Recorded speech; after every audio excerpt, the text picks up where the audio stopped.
आता खूप थकलो आहे देवा, आता मी काय करू?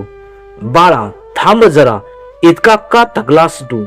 तुझ्या मनातला तो आक्रोश देवा आता नाही होणार माझ्याकडून, तो मला ऐकू येतो आहे.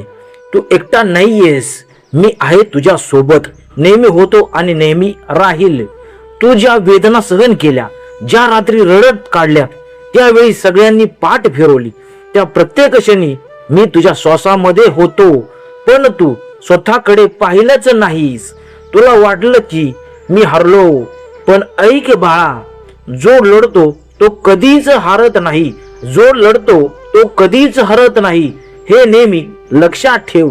तू अजून उभा आहेस म्हणजे अजून माझा आशीर्वाद तुझ्यावर आहे. थकवा आला आहे पण शेवट केलेला नाहीयेस तू. ही परीक्षा आहे तुझ्या आत्म्याची ताकद वाढवण्याची, तुला मोडण्यासाठी नाही तर तुला घडवण्यासाठी आहे. तू विचारतोस देवा मीच का?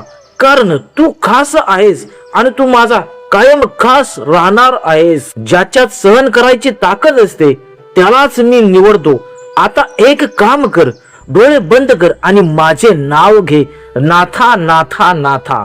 तुझ्या प्रत्येक श्वासात मला जाणव आणि बघ तुझा सगळा थकवा हळूहळू नाहीसा होईल.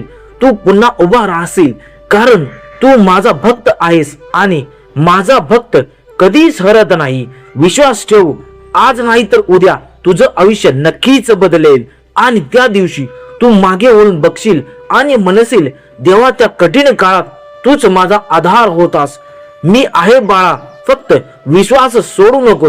तुझे नाथ बाबा कायम तुझ्या सोबत आहेत आणि कायम तुझ्या सोबतच राहणार आहेत. फक्त तू माझं कायम नामस्मरण करत राहा. ओम चैतन्य श्री नवनाथाय नमः. अलख निरंजन आदेश.